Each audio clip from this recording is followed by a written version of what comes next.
I want to do a really brief introduction of our moderator and let him take it away.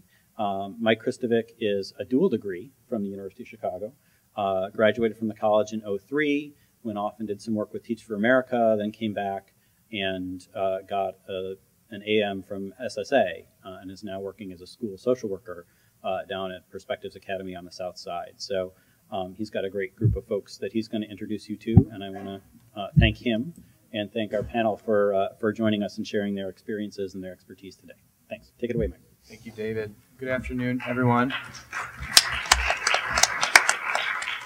It's a smaller group, but the hearts are biggest, and so it's a special privilege to be here today again. And if there's a group that I would want to connect with today and beyond today, it's this group. If you were at all drawn to a panel on community organizing and social service, it's my passion, among others. Just a quick housekeeping note that I was asked to state is that today actually goes till 4:30 because we're running a little bit behind. So if you're watching your clock, know that we'll wrap up around 4:30. I want to say a little bit about my focus as a clinician in social service, and that is what it means for me to be passionate about working day to day directly with clients by and large, and that is that because I chose the professional path I did, I'm able to enter into helping relationships, which feels good, but I would caution all of you to not enter this kind of work because it's feel-good kind of work. I would urge you to enter it because there's a science behind this work, and we have a responsibility to our clients to be efficacious about our work. There's a lot of snake oil out there in social services, and it's my hope in an evidence-based practice climate to not work in that way. And so as I ask the panelists to introduce themselves quickly, I'm also going to give them a similar focus. And so I'll turn first to my right, Christine Bork, and I'll ask you, as you introduce yourself, just to say a little bit about, given the current economy, your view on the state of the overall nonprofit community in and around Chicago. Okay. Well, thank you, and it's a pleasure to be here. So by way of introduction, I graduated from the college in 1989, and during the summers while I was an undergrad, I worked for the Easter Seal Society on Chicago's West Side. It was just a summer job to me at that time. And in fact, I worked in the basement there doing their database mailing list cleanup, and I swore that I would never work in an office because I hated being in the basement in this old rundown building on Chicago's West Side. And sure enough, when I was ready to enter the job market, my supervisor, who was with me at Easter Seal, said, you know, I know it's not really what you want to do, but why don't you come on over to the Alzheimer's Association on a temporary basis. They had just moved into new headquarters, and my job was really to help with the punch list of, you know, the phones don't work, the carpet has a tear, that kind of stuff. And I've never left the nonprofit field. So I'm one of those people who fell into the profession. And it's amazing to me now how many career programs are out there for folks who want to get professional training in nonprofit management. So my background has really been with mainstream nonprofits. I've worked for Alzheimer's, the American Red Cross, the Easter Seal Society on 2 different occasions, and now with the YWCA here in Chicago. I also have an MBA from a university that won't be named, right, since it wasn't from the U of C.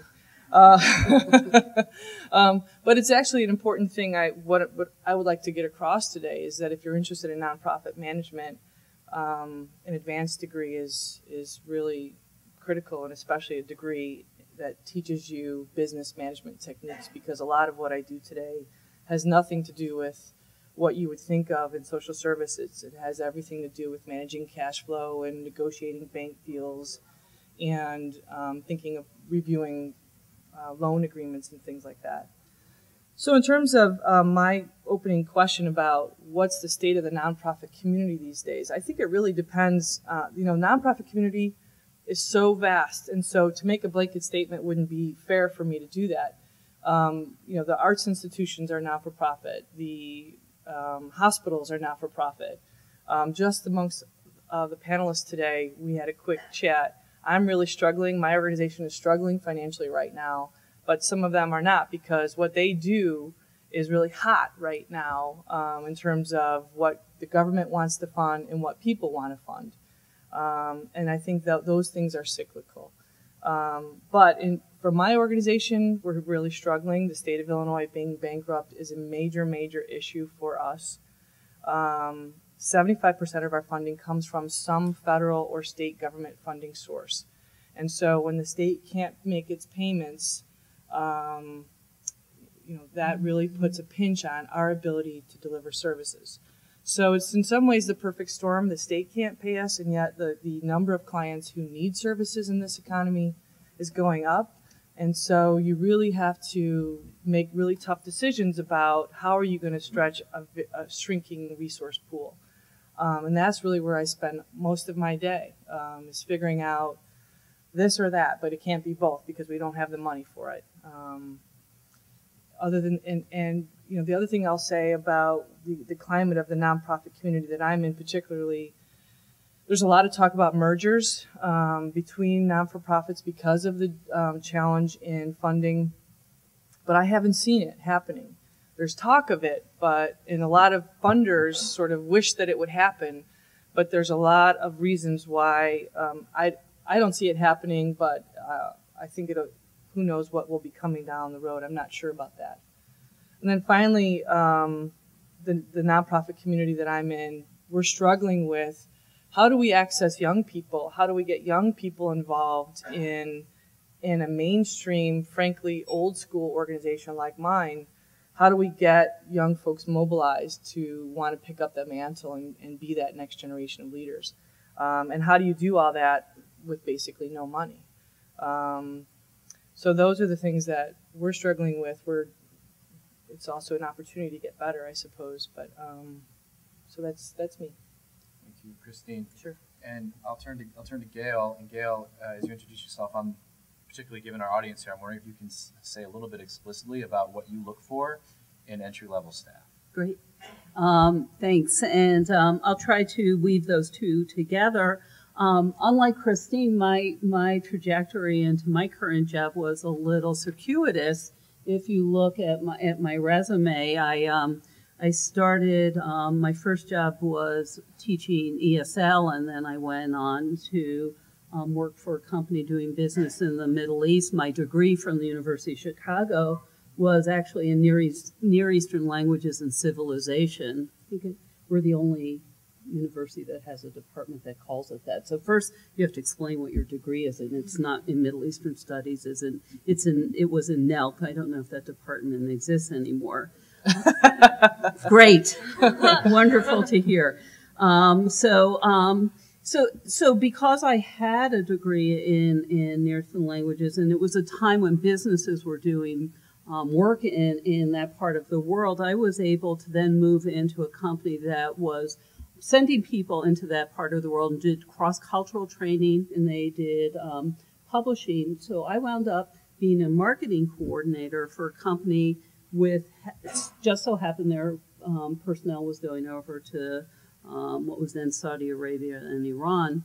And so I got a great experience working in a small company doing a wide variety of marketing skills. And I think that was one of the best jobs I ever had because it allowed me to learn a lot because I had to get my hands on and get it dirty, get it done from top to bottom, deliver the newsletter, deliver the magazine, deliver all the marketing. And it was a great experience. And from that, I learned about publishing. And I decided my passion was really for publishing. Working in the Middle East was not a realistic path for me. I was having children. It wasn't going to work out. So publishing was a great way to go. And I did that for many years. I worked for a large publisher here. I worked for a company called Rand McNally that is now, I think, defunct. But what happened in the publishing world, as you know, that also started disappearing.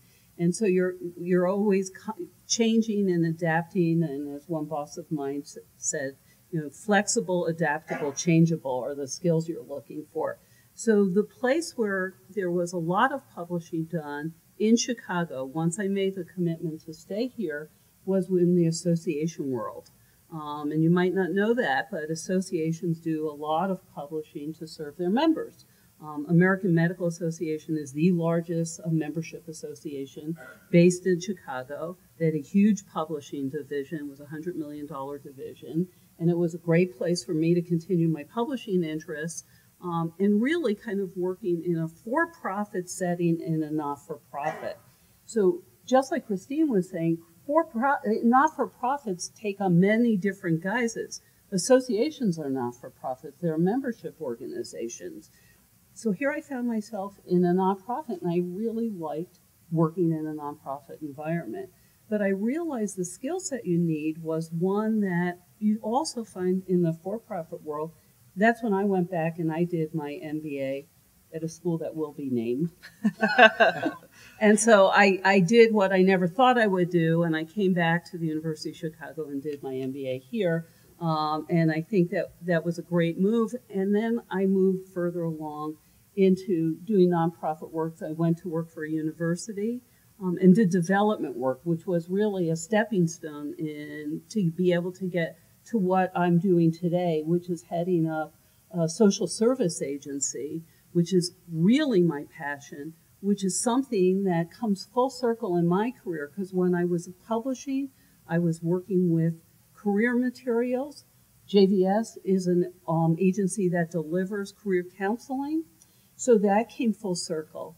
Oddly enough, I got to Chicago from a JVS counselor in New Jersey who said to me, there's only one school in the country that really fits your requirements, and it happens to be in Chicago. I was living in New Jersey at the time. So I also came full circle because of that one counselor. I now wound up heading an agency of the same here in the city. So there's a path that I was able to weave throughout my career. But to fit that all together and make a nice story out of it is always a challenge, and that's one of the challenges you'll be facing as you move forward. How do you blend all the things that you do and make your elevator speech out of it? My elevator speech probably got us up to the 120th floor, and I'm always looking to shorten it, but that is one of the challenges. How does JVS now, which delivers career services to 11,000 clients annually throughout the Chicagoland area, non-denominational, serving communities at risk.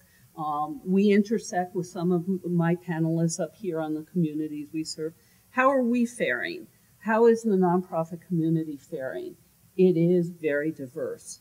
There's hospitals that are nonprofits. There are associations that are nonprofits.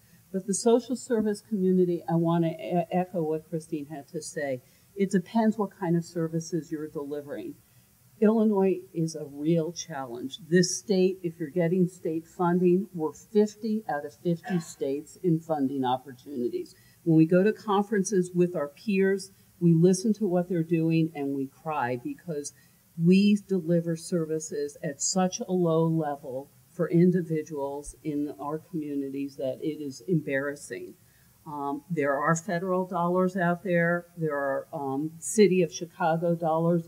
We hope that the actions that were taken down in Springfield this week will help revive some of the funding opportunities for the programs that we have. But because JVS is serving people who are looking for jobs, we have benefited from recovery money. We've benefited from job training programs. So we've had a lot of new dollars come into our agency since the economic downturn. At the same time, the needs of our clients have probably doubled in the last 2-3 years. So as much as we're seeing new dollars come in, we're seeing harder and harder cases to serve. So that's the good news, that's the bad news. I also want to echo Christine's comment on the mergers. That's something that I think our funders talk about, and there are obstacles to making us more efficient, and we could get into that later. So I think we're aligned on some of the same issues. Thank you for inviting us here today to talk about it, and we could get into some of your questions later. Thanks, Gail. And a quick note to the audience. I see you taking notes, which is great. Immediately following these quick introductions, we're going to take rapid fire questions because we really want this to be student focused. We'll have some other things we'll get into in depth, but just be prepared for that. So I turn to Julio. I'd love for you to introduce yourself, and then just to say a little bit about what you love about developing resources as well as what's challenging in your current role. My name is Julio Guerrero, and I graduated from the university in 2002. My undergraduate degree was in English languages and literature, and English language and literature, sorry. And when I graduated, I was the student that was I was unsure about what I wanted to do in the future, like I'm sure some of you are here. So when people ask me, you know, Julio, what are you going to do once you graduate? I said, well, I'm going to go to law school because that's what, you know, that's what's expected of me and my family, you know, to become, as they say in Spanish, licenciado. And so I didn't. And the path was, I sat down and had a one-to-one relational meeting with an executive director of a not-for-profit organization that was developing a community in on the southwest side that serves primarily Latino families, and doing some housing work. And he said, well, you know, what do you want to do with your life? Do you want to make a difference, or do you want to go to law school? Like, what are you really passionate about, right?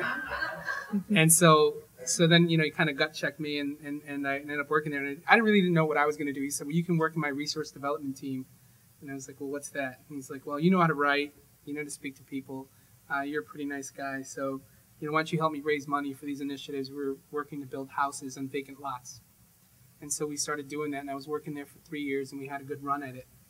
And then from there, you know, I came to one of these points, and I'm sure we all come to them, where you have to make a personal compromise. You know, you need to grow in your career path. And so I went to go work at another not-for-profit that's based out of university that gets kids involved in science. And I was working there for a few years, raising money and doing some major gift work with individuals, but also some major gift work with corporations. And then from there, and speaking to your University of Chicago relationship, from there I moved over to Mercy Housing, where the person who recruited me was a University of Chicago alum, and you know, we worked together.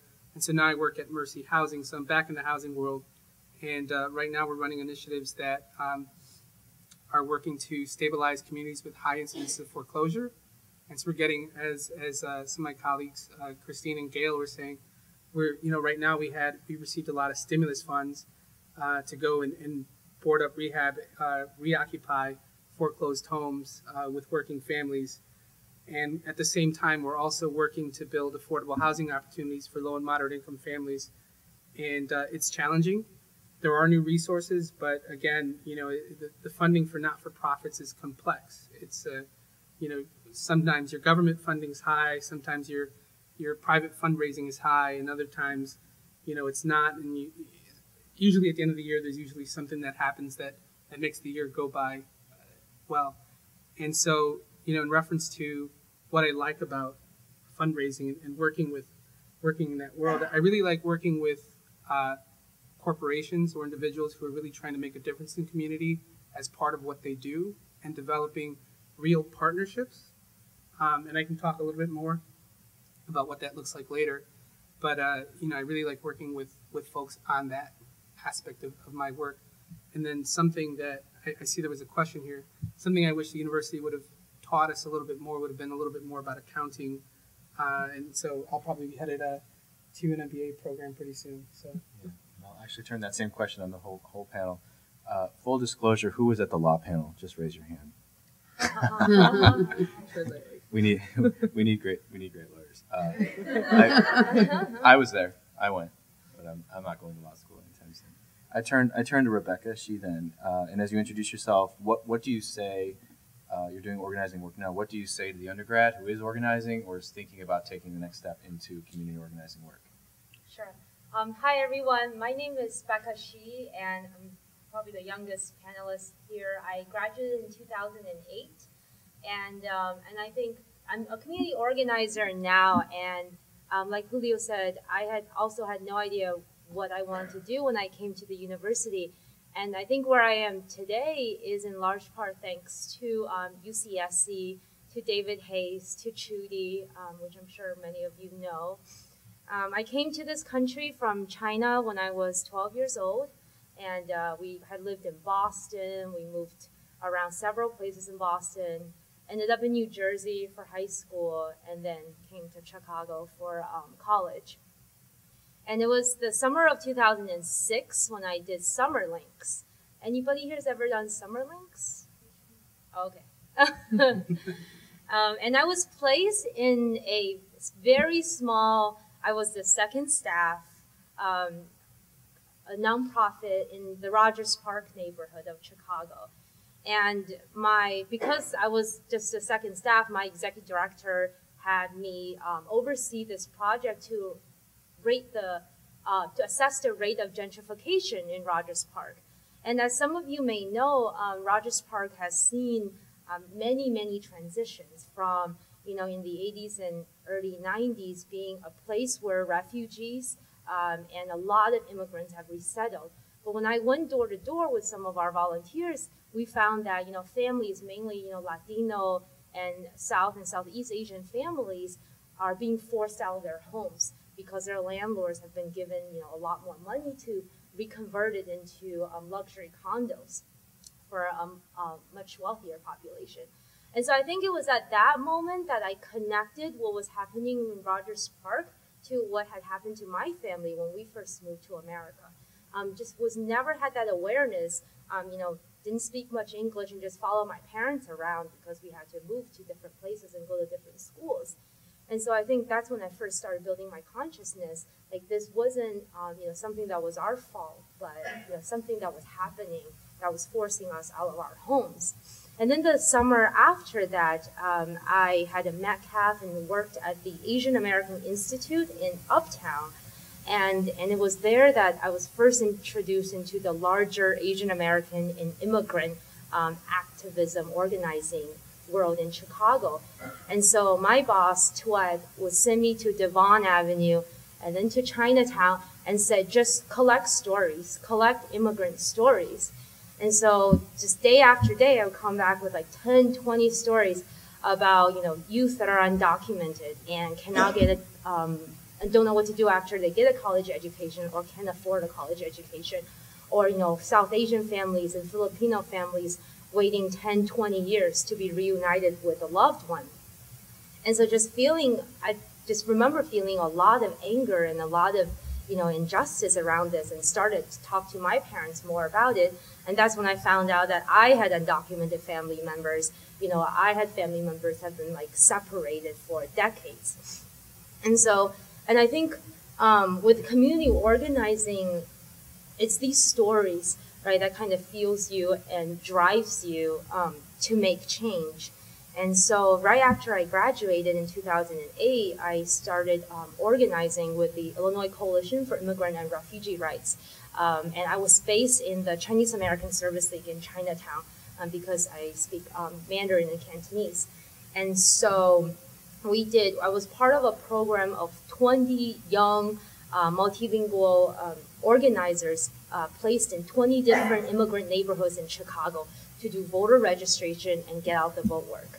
And so back in 2008, we were really excited because of President Obama and also the possible movement on immigration reform. And so as in Chinatown, we registered 1,600 new voters. And throughout the city of Chicago, with the 20 different immigrant community, we registered somewhere around 26,000 new voters. And that was a coalition of Latinos, Asians, Muslims, and Arabs.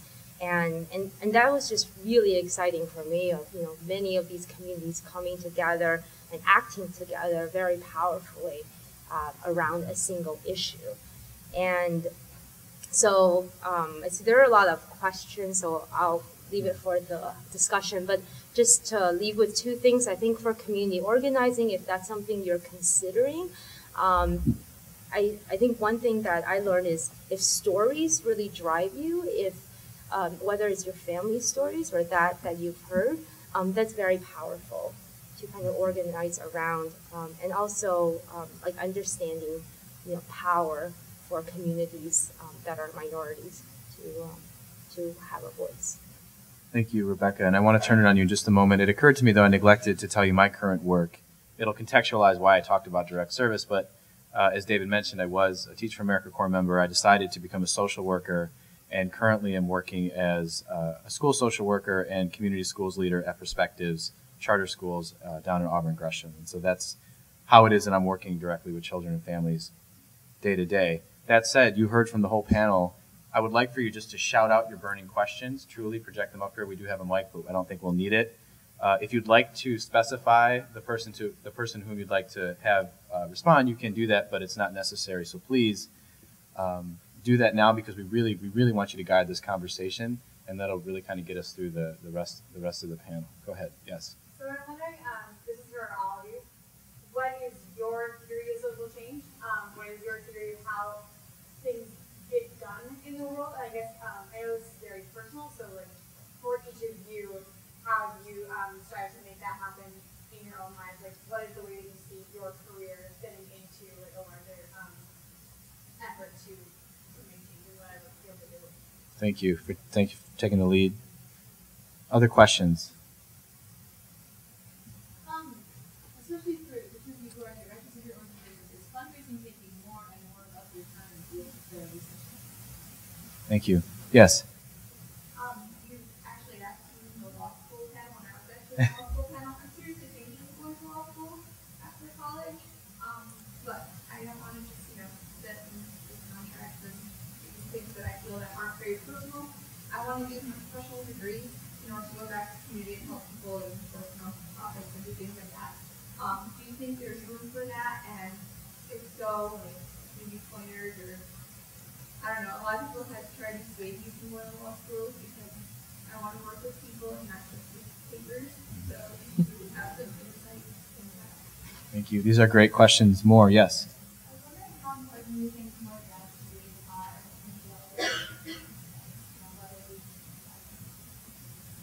Thank you. I saw a couple more hands. Thank you.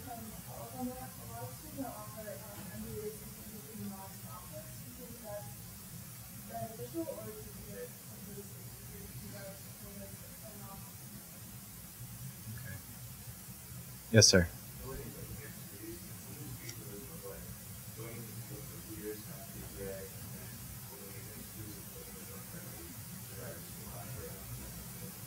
It's about transitions. And one more, yes. Do you have any advice for what to do immediately after college if you know that you're interested in going into nonprofit? Did I mention Teach for America? No. I'm not representing them today. Yes. Okay.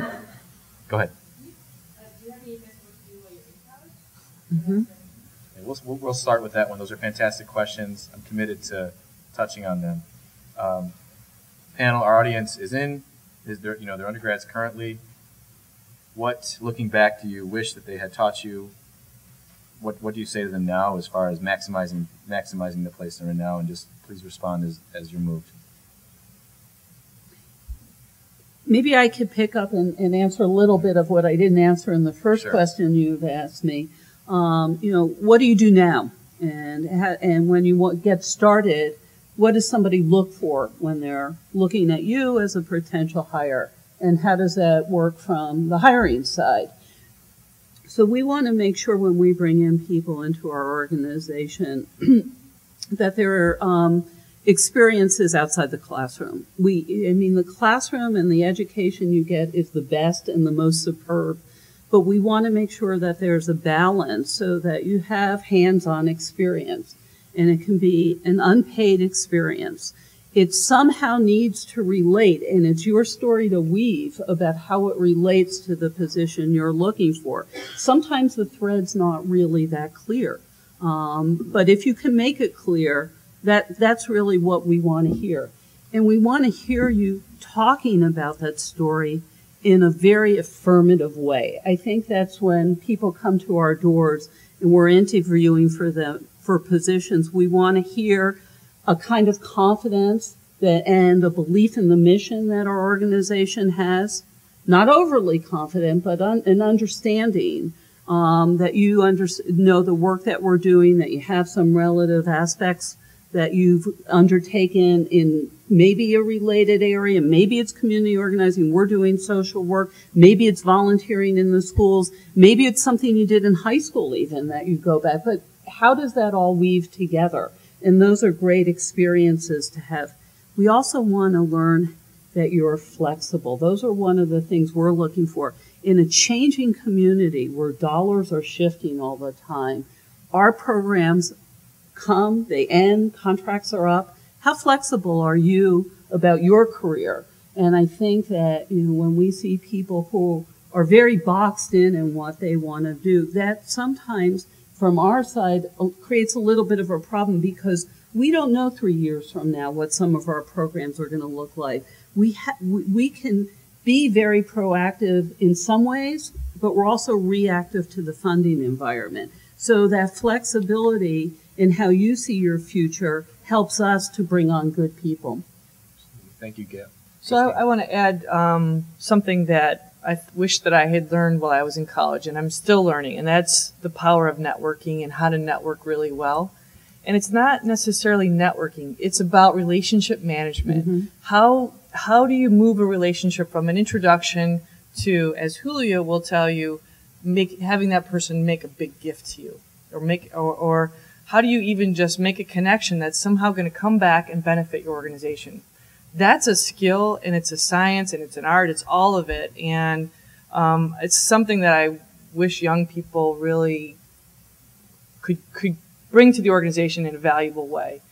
I will say that I get a lot of resumes from new graduates looking to, make an entry-level position, and to your point, you see a resume that lists what you would expect from young folks with, server positions in a restaurant or a bookstore, or, typically young people do these jobs.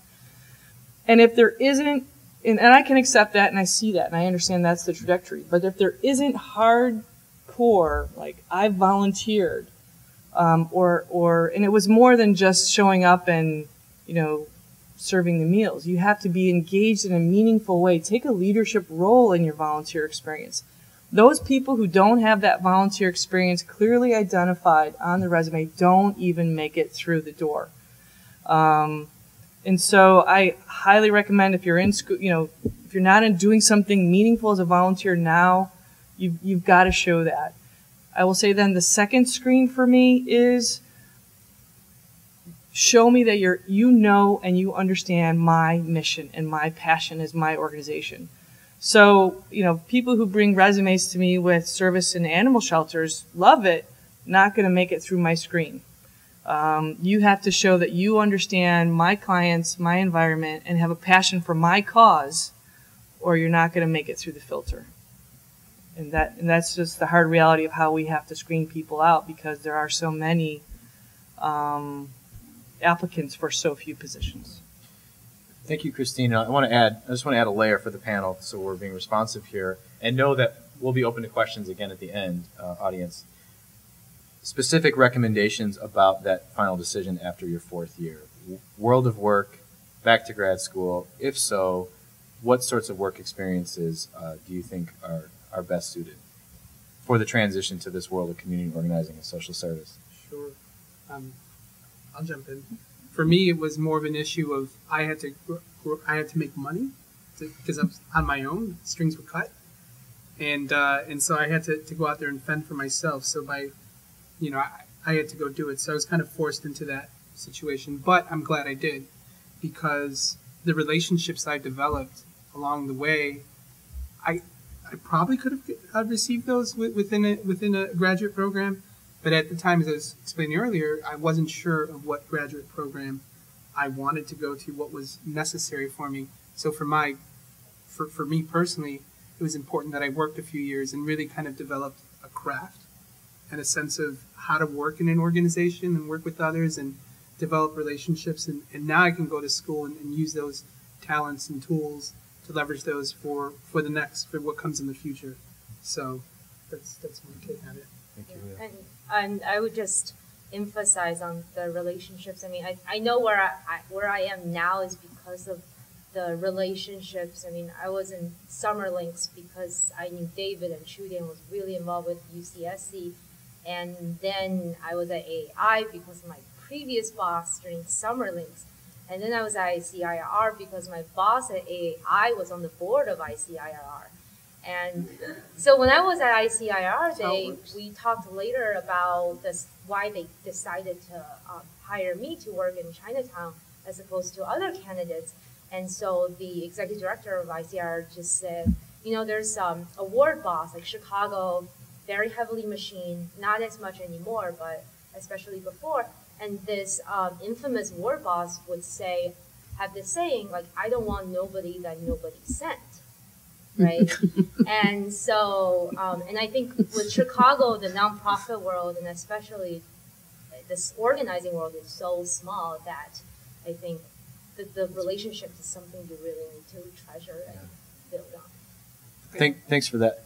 I also think too, not-for-profits, when it comes to resources for functions like human resources, we have so little. So a not-for-profit can easily get flooded with, especially in this time, hundreds of applications for an entry-level position. So if someone hands an application for an entry-level position, into me from someone I know, and that kind of gives it a little bit more, it kind of gets it to the top a little bit. Not saying that we're not going to view it equitably, but there's so many applications, they all just kind of blend in after a while. But if I know that this came from Suzanne, and I like Suzanne, then I remember who this person was a little bit more. I think there's no replacing the value of work post bachelor's, and I would really encourage it. That said, I know that there's probably some pure academics in the room, and I don't want to diminish that either. There's some questions in the room, though, about, okay, when I'm ready to take that step, though, maybe I have worked for 2 years, maybe I have done Teacher America. Do I get the JD? I jest. There's a number of ways to serve after college. Do I do the JD? Do I do the MBA? Do I do the MBA that's solely focused on nonprofits? What does the panel think about those questions that were raised? I chose I chose to go to SSA, which is social service, but I'm of the opinion that there's multiple paths to the same or similar destinations. What do you think? I think it's critical to have the graduate degree. My preference when I'm looking for people in a management level position is absolutely a graduate degree, most likely an MBA over a JD. And my personal bias is towards MBA from business schools rather than an MA from a nonprofit management class. And the thinking there is that those concepts that they teach you in business school today are so critical to how nonprofits need to run and operate. And so the more people I can bring into my organization who think like an MBA, the better my organization is going to be. It's a really great skill set to have the MBA and the passion of someone who wants to do nonprofit management work. So that's just my personal bias. There's certainly tons of nonprofits out there that look for lawyers. And so there won't be a problem with that. I mean, we use lawyers on a pro bono basis from the big law firms. So, I think there's ways to have your cake and eat it too. You can find that, thing that gives you self gratification and still pocket a pretty nice paycheck. So that's my advice on the lawyer piece. I've got some more advice. Mercy Housing has about 2,000 employees across the country, and we employ probably 10 to 15 attorneys to do our housing and community development work.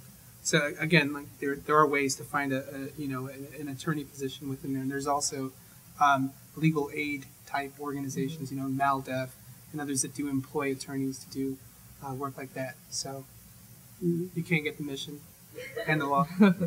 We actually, our grant writer, who is a key management position in our team, is a lawyer because some of the skills were similar. So she wound up not practicing law, but using the skills that she learned in law school. But I agree that each person on our management team has an advanced degree. Most of them had work experience before they went to get that advanced degree. None of them came from a nonprofit program. Ironically, that's not to say that's not the way to do it, but they either came from an MBA program or a law program. It might be because of the state of the economy today. We have many people who are from the for-profit world. You now have to know how all those same for-profit skills in order to effectively run a nonprofit. And there's just the reality of the job market is there's a big set of people to draw from. So we had the luxury of pulling people who have worked at Motorola or have worked in a law firm, and they're working for us today. Our staff people who run programs, again, I think because of the economy, and we start looking at resumes and we're looking at direct delivery, in in addition to the internship or any volunteer work or their undergraduate experience, they tend now to have some kind of directly related graduate degrees. And because we're getting many resumes in for each position, that oftentimes helps. It doesn't mean it's a prerequisite. We don't put that as a prerequisite in our job, but if they have a degree from the SSA, for example, we're going to be looking at them carefully. So it won't hurt. But I would say the type of degree that's a management type of degree, that seems to benefit if there's a little bit of work experience in the sort of gap there. Thanks for that. And we're gonna turn it on you in just a moment. I think we hit on most of that. If we missed something, please ask again, or just push a little harder on the panel to get your answers. I'm actually going to merge two sort of polar questions. The last one that came up, one of the last ones that came up. What's your theory of change, and what did you do on Tuesday? And let's see if those two things mesh. So, what's your theory of social change? I don't know if my internet time on Tuesday meshed with my theory of change, but I think the Tuesday question is actually David's, and I think it's a really important one because it can give you a really meaningful snapshot of what the work actually looks like. And then if you're moved, talk a little bit about your theory of social change and how it informs your work. So in community organizing, we say that we first define power, and power is organized people and organized money. And so for the communities that I work in, we don't have organized money. We don't have a lot of money, but we are trying to organize the people to have enough power so they can be at the decision-making table with elected officials, with the president of CPS, with those people that make decisions that affect their everyday lives. And so when I first started working in Chinatown, have people ever been to Chinatown? Mm-hmm. What do you usually go there for? Food to eat, bubble tea, dim sum. Exactly. So the Chinatown community in Chicago is actually really interesting. Where you go for shopping for bubble tea is actually a very small area in terms of the whole community. It's a community of about 24,000 Chinese Americans, recently immigrated Chinese Americans living in Chinatown, Bridgeport, and moving into McKinley Park as well. And so they are factory workers, restaurant workers, speaking in Cantonese, Mandarin, Taishan. And so when I first got there, I realized one of the main issues was just the underfunded resources, right? Like after school, around 2:30 in the Chinatown library, you will see children that will sit in rows on the floor because it's just so overcrowded. And on like nice days during the summer, elementary school kids will play volleyball over a fence because there's no like recreational areas or field houses. And the field house that Chinatown had was plowed over during the 1960s when the Dan Ryan Expressway, the extension, was being built. So it plowed over the field house on 26th and Wentworth.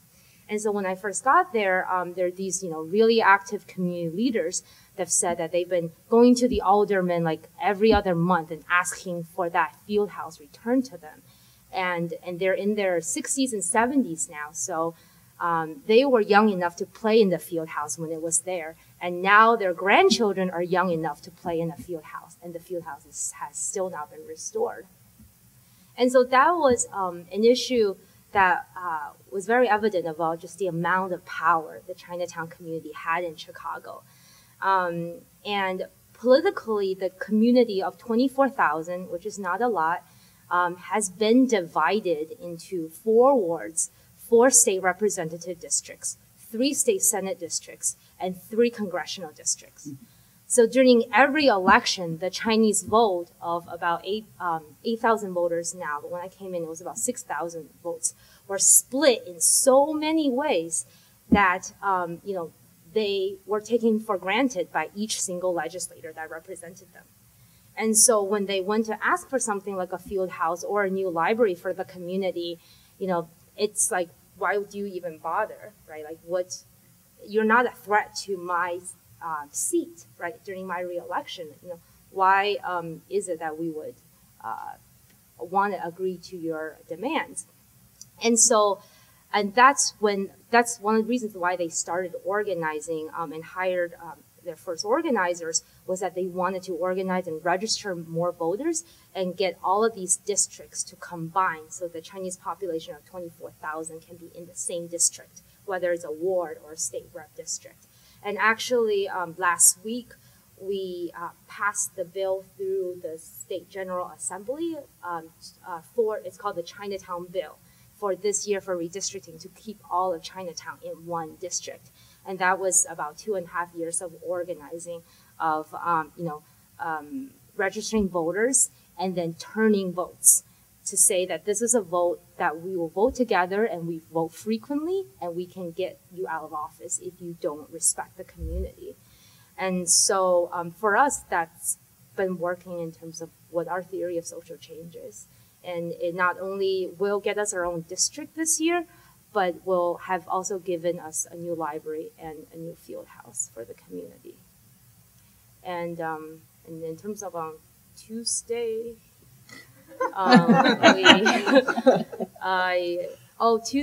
Tuesday was a lot of meetings and conference calls, but what was interesting was after work, because we have our own time too. Our nonprofits here are always nonpartisan, but people know there's a really heated mayoral election that's coming up.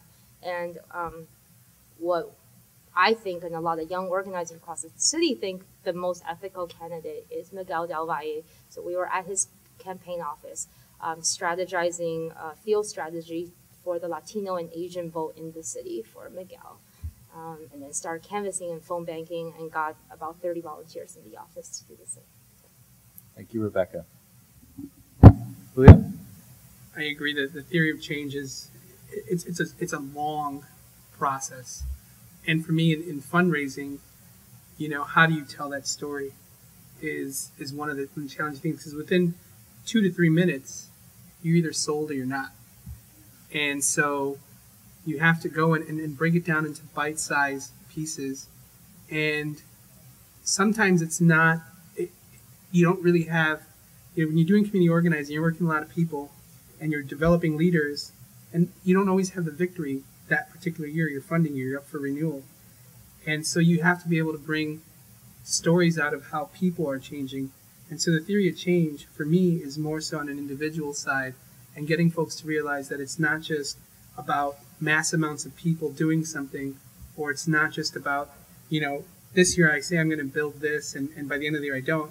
It's about making folks understand that it's a long process, but along the way you're going to have victories. And sometimes you don't even know what you're looking for. But when you do find those victories, you recognize them, and you have to be able to communicate those. And as far as what I did on Tuesday was it's beginning of the year, so I don't know for you all, but the end of the year and the beginning of the year in my field of work tend to be really slow. So I tend to do a lot of planning, my fundraising plan for the following, for 2011 now, and sort of setting up, who are we going to go meet with, within the next 3 to 4 months. So I was just thinking about that, the strategy, which is, in this work, that could be a typical day. You could be pretty slow, you're in the office all day. Other days you're not. So the day before Monday, we had a meeting with one of our partners that we're developing a social enterprise with, to talk about a fundraising strategy with them. And then afterwards, we had to go solicit a contribution from a local foundation and do a site visit. So some days you're in the office, some days you're out of the office, but it's pretty dynamic, I'd say. Thank you. As far as our theory and our mission and social change, we really believe that it's sort of a Maslow hierarchy of needs. If you don't have a job, you can't feed your family, you can't get a house, you can't do any of the things that we expect to do as part of society. So our mission is really to help individuals one by one and affect social change on an individual level, so that hopefully it builds into a community. So we do it with people with disabilities, we do it with people who are underemployed, we do it with people who are on welfare to work programs, we do it with elders, and so that's what we're thinking about every day, and that's what our programs involve. But sometimes on Tuesday, you kind of forget that because my Tuesday, I just made some notes and I looked at my BlackBerry, and what happened is, I have a regular standing board meeting with my board president, and I report into the board. So that's my boss. And so Tuesday morning, I sit on the phone with my board president. He's actually, unfortunately, another U of C alum. So he and I really get down into some of the weeds, and he's very, very curious about, and you get different personalities in board presidents. So our phone conversations are usually about an hour long, and they involve a lot of the details that are part of the day-to-day stuff that we're doing. We did a program review, and then in a program review, we're looking at, here's the funding we got, here's the positions, where do we stand with filling the positions, when are we launching, where are we renting space, what's it gonna, how long's it gonna look like, so that, you really start getting into nuts and bolts work. I did a solicitation luncheon, so then you're doing fundraising and that part of the whole flow of things. We did a presentation with a firm that was coming up for website. We had a business and finance committee meeting, and I interviewed somebody, because I always just try to say hello to people that we'd like to bring in. I'm like the last stop, because I want to make sure they see my face and know a little bit about the organization. And the end of the year is an exciting time because all the donations come in. Right. And so as I'm on the phone, I'm signing letters the whole time, thanking people for their end of the year donations. And then at the end of You're busy because we were busy the month prior. Yeah, we're getting right. We got them all the last day of the year. Mm-hmm. So so we'll the letters are still going out because we had to catch up. And then after that, I try to go to the gym. But I usually don't make it. Well, actually, my Tuesday was a vacation day, so let me tell you what I'm going to do this Tuesday. And the gym is first on my list, and I don't want to make light of the gym, but there's a definite element of self-care that has to be present in your life with a social service agency. And getting to the gym, having a massage, mani-pedi, whatever it is, playing basketball with the guys, whatever it is, there has to be that piece of it, because you really can do sun up to sundown and beyond and still feel like there's more to do. So you have to take time for yourself. My first appointment of the day, I'm having breakfast with the wife of a mayoral candidate to talk about a women's agenda for the next mayor. Then I'm meeting with my personal assistant, executive assistant, followed by a meeting with the CFO, talking about our cash position, where are we, can we pay our bills, how much money's coming in, how late is the state, so on, what can we do to collect. Then I have a conference call with a board member to discuss our upcoming strategic planning process and fill her in on how we're progressing. I have a meeting at the Donors Forum, which if you're not familiar with the Donors Forum in Chicago, just Google it. It's a really important resource for anyone in social service. The Donors Forum is critical. The Donors Forum is hosting Toni Preckwinkle, who is the Cook County Board President, and she's making a presentation, and I'll be attending that luncheon. Then I have an hour on the calendar to make fundraising calls, so whoever asked how much time do you spend fundraising, I'm doing 25 to 30% and wish it could be more in fundraising. And then finally, again, the self-care thing, Tuesday night is kids' night, so I have a standing, I will not go to any after-hours cocktail parties, networking functions, nothing on Tuesday nights is for the kids. So that's what I do. Thank you. And I'll spare you mostly, but I would just echo what you say about self-care, and we can talk more about lifestyle in this kind of work, but since you're all so me-focused, I don't know how much I buy that from this morning, but the point was well taken. You must maintain yourself and your wellness. It's one thing to enter, I think, this work, but to stay in it 5, 10, 15, 20 years is especially remarkable. So that said, I'd really like this to turn more into just a conversation across the aisle here. So if you want to just address panel members directly or in general with your questions as you're moved, please do so. And that's kind of how we will end today. Yes, in the back.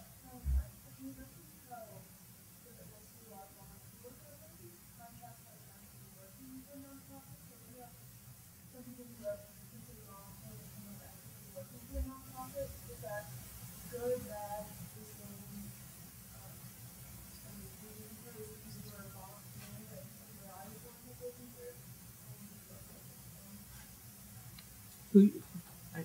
Anyone? Okay. So I think the question is, what's the competitive advantage, right? When you're looking to get in the door, multiple volunteer experiences or one sustained experience or some kind of entry level, other kind of work. Is that sort of the question? Yeah. Well, I don't do a lot of hiring for entry level positions anymore. But I will say that I do a lot of, board members will send me their niece or their, nephew, and will you please meet with them, right? Talking about relationship management, that's the name of the game. So I do meet with a lot of young folks, and I don't think it matters too much whether it's a sustained, in-depth volunteer experience or several different kinds. I think the important thing to think about is how are you growing within the experience? So if you're taking on new responsibilities or the breadth of services that you're providing is changing and growing, it shows that the nonprofit that you've chosen to volunteer for has faith in you and sees some leadership potential in you and is giving you more to do. Or you're seeking it out from another not-for-profit. I think that's the important thing, is to show growth. I think you're being equipped with the discipline of reflectiveness as a U of C undergrad, and I would just encourage you to be open to any and every experience, but never stop making meaning of your experience. We talked about your story or your elevator pitch, but I think it's not only will guide you in the right way, but will impress future employers and such. Do others want to respond to that question? We can open it up to another one. Someone else? Yes.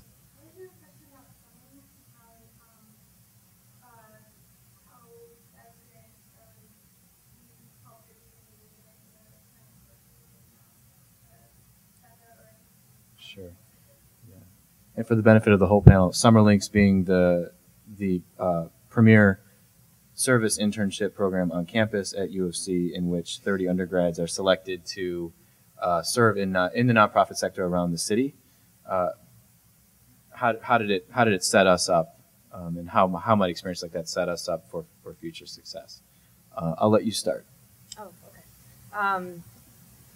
I think in addition to what I had said about how it just made me more aware of how what I did in Rogers Park connected to my own story and why I'm doing organizing now. I think in addition to that, it really introduced me to politics, which I think if you're interested in organizing, or I think even in the social service sector, getting funding from city and state, like politics is part of it, right? And I think probably Chicago is the most exciting and ugly and interesting place to learn politics. And I think that's where Summerlink started for me.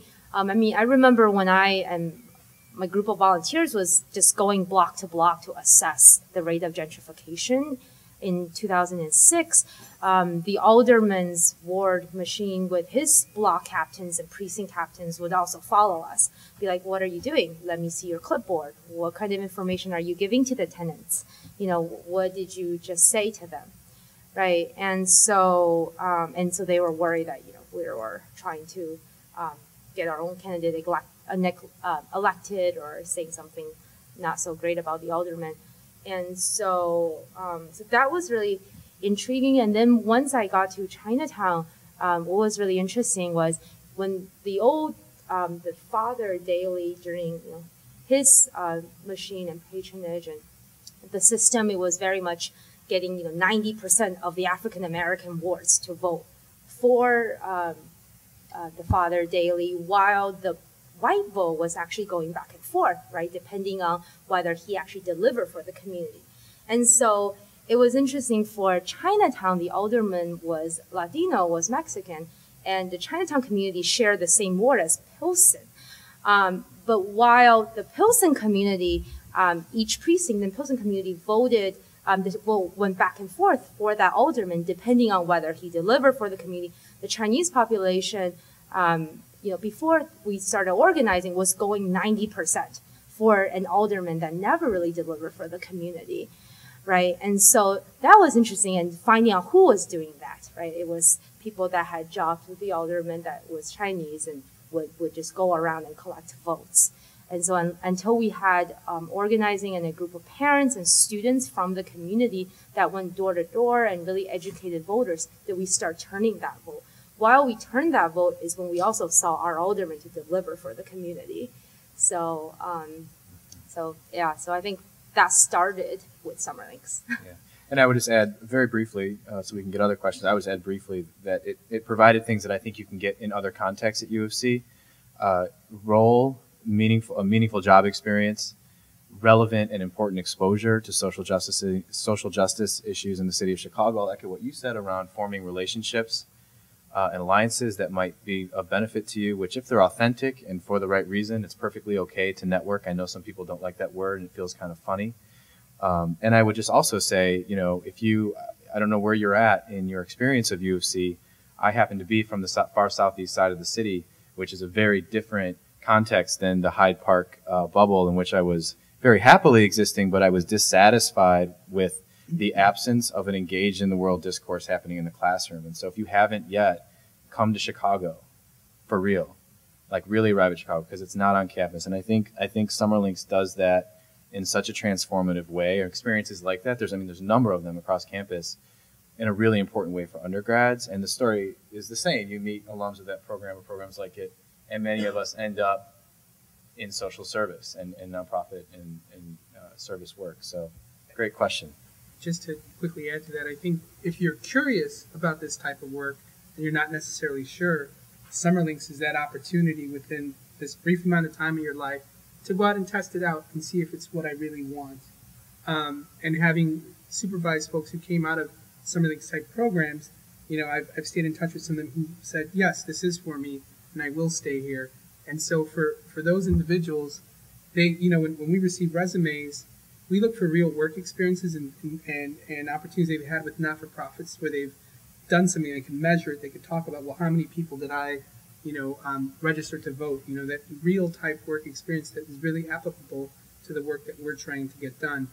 And they put these individuals over the top compared to others. Other questions? We've got about 5-6 minutes. I want to use them all. We're here today.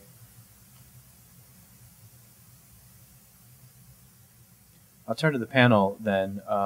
Can we talk? I'm sorry. Forgive me. Go ahead. It seems, at least for some, maybe not you, some people have been making more field work, but it seems to me that what you do, I mean, I don't know that much about schooling, but isn't that different than the outward actions you would be performing in the for-profit world? Is that the case? If so, I mean, what keeps you here? Because I hear, like, that at least for some of you guys are kind of frustrated with the lack of funding. So is it, do you just feel that sense of mission all the time? Is that what it is? I would say absolutely positively. Mm-hmm. And that's the difference. When you go home at night, you feel like even if you forget during the day when you're sitting in business and finance meetings and you're talking to government people and you're talking to your board and at the end of the day, I feel that what we're doing is a lot different than the people I sat next to in my MBA program were doing. And so there is very much the sense of mission, and it interjects with how the whole organization winds up being run. There's not, in the for-profit world, there's a shared mission to create value for the company. And so the way the company is conducted, the way you do, is all about around creating value. Our mission is creating value for our clients and being positive. And so you make different kinds of decisions. The way you make decisions might be different. So there are a lot of similarities, I think, when at the management level, but the mission makes it that much more rewarding. I'd like to say there's also a lot of similar roles, like the role that I do in fundraising would be similar to marketing and communications or business development in a for-profit world. And then at the end of the day, it's, you know, there's two bottom lines. You know, it's not only the bottom line of, you know, we ending the year in the black, but it's also, are we making a difference in the world? And those are the things that are much different than, folks that are, and corporations are changing now. They're trying to elevate this idea that they're making a difference in the world as well. But those are some of the clear differences. There are also different languages too, in terms of financial accounting. We feel comfortable with, ending the year with slim margins, and some of the board members that we have don't, because they're like, what do you mean you're not generating profits? So we spent them.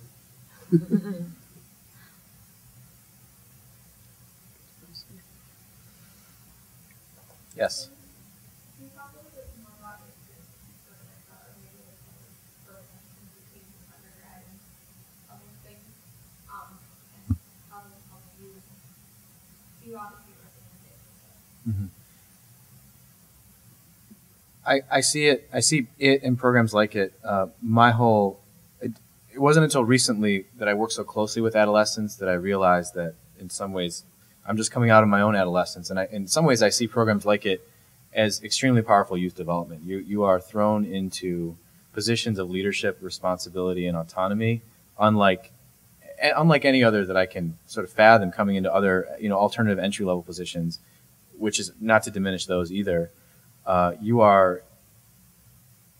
enter in community in meaningful, authentic ways. You're revered and accepted, and by and large wanted and needed by the schools to which you're sent. I'm talking about Teach for America specifically. I also think that it gives you an on-the-ground kind of credibility when you do take your next step. Again, not to diminish the path that sends you straight to graduate training or professional schools. I think that's a fine thing to do too, and I want others to respond to this too, please. It's not about TFA, but I recall being in my first year of master's training as a social worker, and by and large, most folks had about 3 to 5 years out in the field. Some didn't. Some came, and I think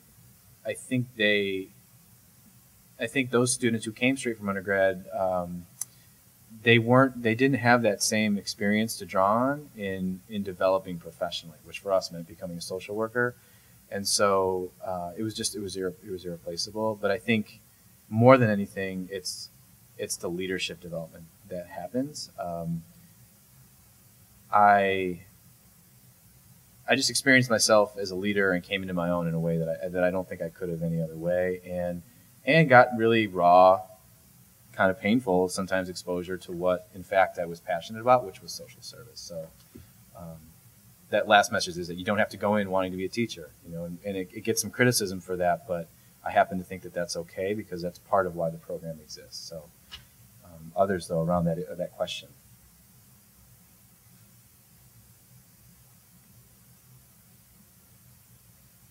I want to thank all of our panelists. So if we could just give our panelists a round of applause. And David will close out here in just a moment, but thank you for your openness, your fantastic questions. And I know that we're all in the book. I'm sure all of us are open to connecting that way. And then a few of us might stay after if you have a couple of questions, want to catch us on the way out. And do enjoy the city tonight. Take advantage of those buses. I just want to say a couple things really briefly. First of all, I want to thank all of you. Again, you created a lot of the content of this discussion through your questions, so thank you all for doing that. I also want to thank the panelists just generally, and I want to thank them for all the summer links and UCSC love that I received today. That said, I also want to point out a couple of other programs that didn't necessarily come up. So one of them is the Metcalf Fellowship Internship Program. They had 315 internships this past year. They're going for 400 this year, so a lot of those are in the Chicago area. A lot of them are in the nonprofit sector, so definitely other options as well. A partnership that my office has with CAPS, with Career Advising and Planning Services, called the Chicago Careers in Public and Social Service. Another great resource there for those of you who might be interested in getting into this sort of this life. And finally, I want to thank Mike for serving as moderator. So please give him a big round of applause for corralling these difficult questions. And get into the city tonight.